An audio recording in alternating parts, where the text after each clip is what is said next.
Billy Tipton, 1914–1989, jazz musician, transgender pioneer, and cultural icon. Billy Tipton, born Dorothy Lucille Tipton on December 29, 1914, in Oklahoma City, Oklahoma, was an American jazz musician, bandleader, and talent agent. His life story, marked by musical achievement and a groundbreaking gender identity journey, has become a significant chapter in the history of transgender visibility and acceptance. Early life and musical beginnings. Raised in Kansas City, Missouri, Tipton developed a passion for music at a young age. Known as Tippy during her school years, she played piano and saxophone. However, societal norms of the time restricted her participation in the all-male school band, highlighting the gender barriers in the music industry. In the early 1930s, Tipton moved to Oklahoma to complete her education at Connors State College High School, where she was finally allowed to join the school band. This experience marked a turning point as she began to embrace a more masculine presentation, including binding her chest and adopting male attire to align with the predominantly male jazz scene. Career as Billy Tipton. By the mid-1930s, Tipton had fully adopted the persona of Billy Tipton, a male jazz musician. She performed with various bands across the Midwest, including Louvanise Western Swingbillies and George Meyer's band. In 1951, she formed the Billy Tipton Trio in Longview, Washington, which gained local popularity. The trio recorded 2 albums for Tops Records, Sweet Georgia Brown and Billy Tipton Plays Hi-Fi on Piano, both released in 1957. Despite offers to expand his career, including a position as a house band at a casino in Reno, Nevada, Tipton chose to relocate to Spokane, Washington in 1958. There, he worked as a talent agent and continued to perform locally. His decision to decline broader fame is believed to be a strategy to maintain his concealed identity. Personal life and family. Tipton's personal life was characterized by relationships with several women, all of whom were unaware of his assigned female sex at birth.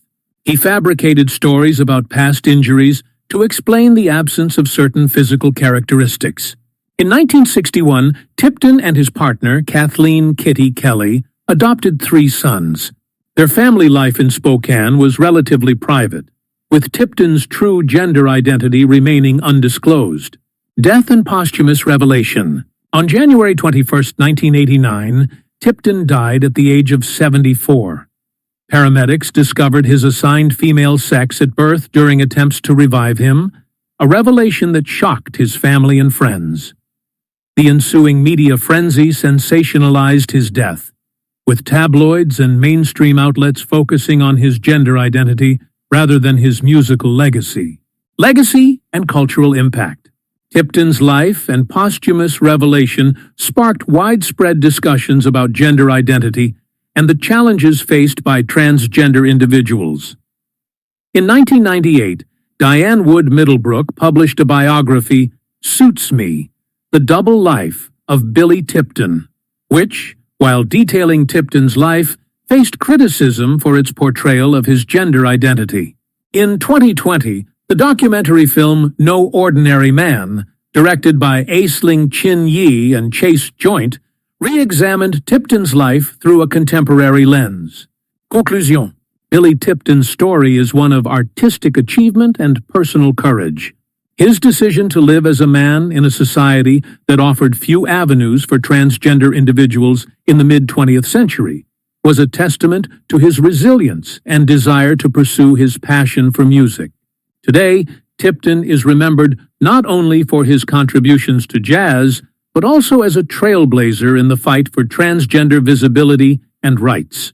His life continues to inspire discussions about identity, authenticity, and the complexities of gender. News 2. Coccinelle, 1931–2006. A trailblazer in transgender visibility and activism, Jacqueline Charlotte Dufresnoy, known by her stage name Coccinelle, was a pioneering French transgender performer, actress, and activist. Born on August 23, 1931, in Paris, she became one of the first widely publicized transgender celebrities in Europe, leaving an indelible mark on both the entertainment industry and the transgender rights movement. Early life and career beginnings. Dufresnoy was assigned male at birth, but identified as female from a young age.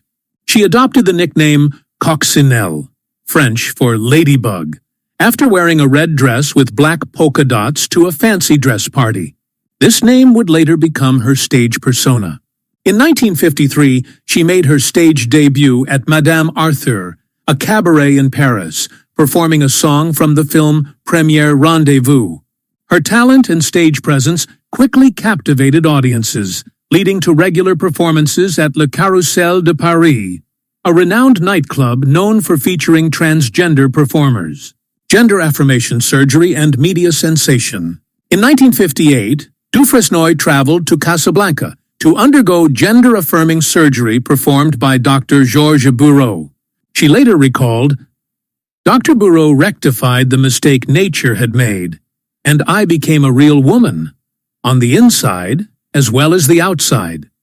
After the operation, the doctor just said, 'Bonjour, mademoiselle,' and I knew it had been a success."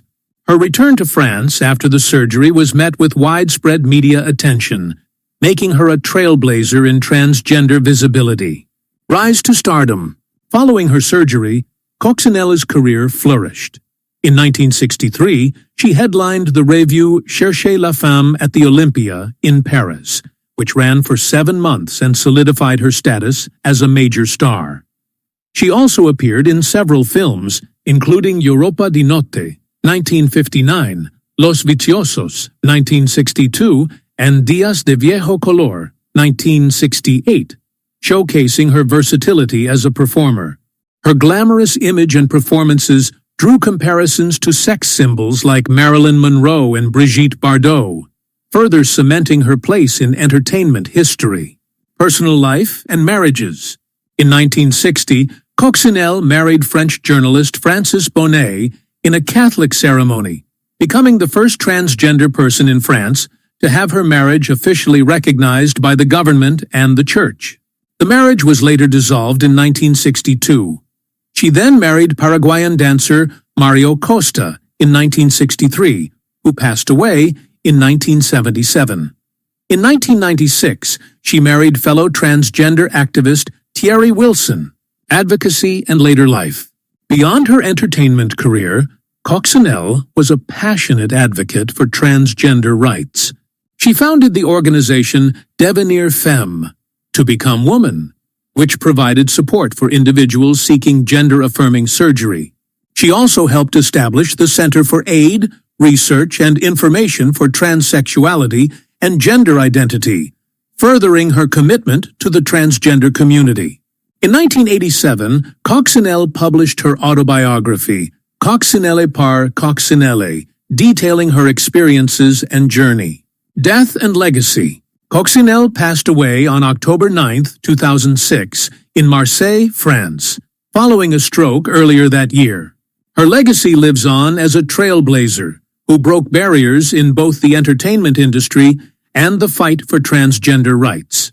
In 2022, Google honored her 91st birthday with a doodle, celebrating her contributions to both the LGBTQ+ community and French culture.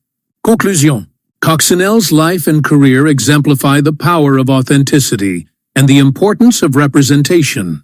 As one of the first openly transgender celebrities in Europe, she not only entertained audiences worldwide, but also paved the way for future generations of transgender individuals in the public eye.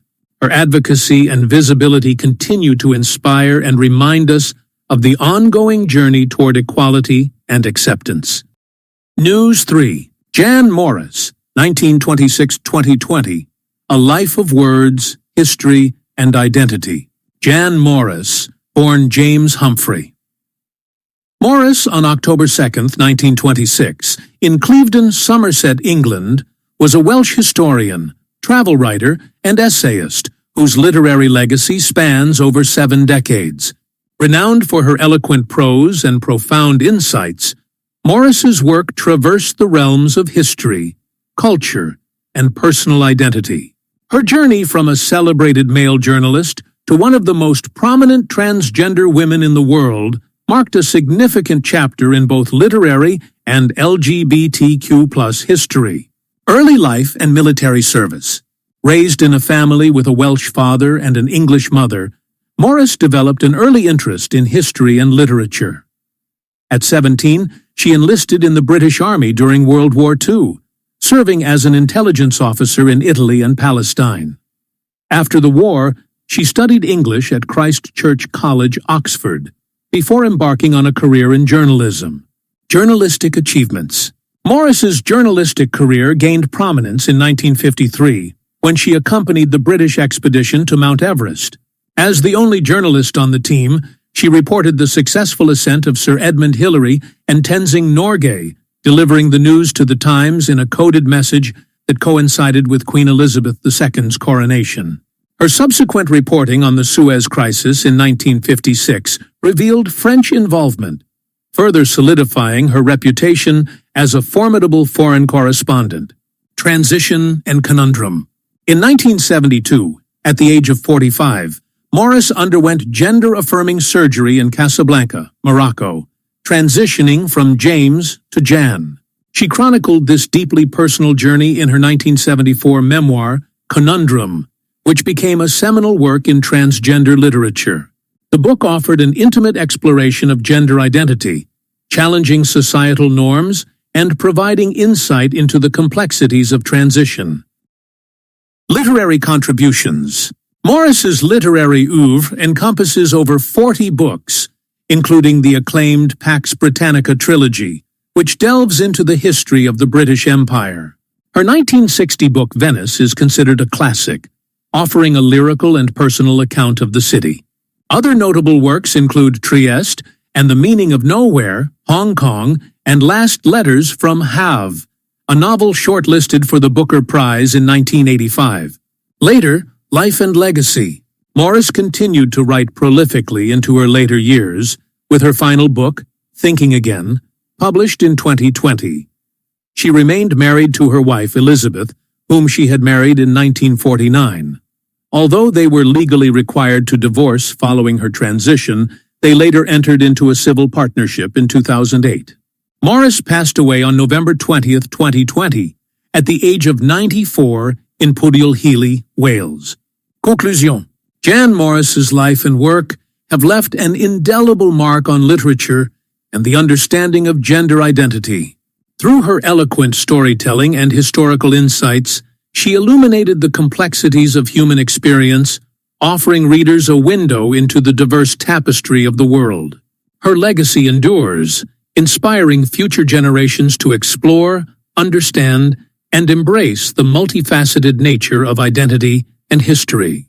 I have tried to highlight some important issues on behalf of our channel. Please support me. I am ending today's video by inviting you to watch the next video. Goodbye.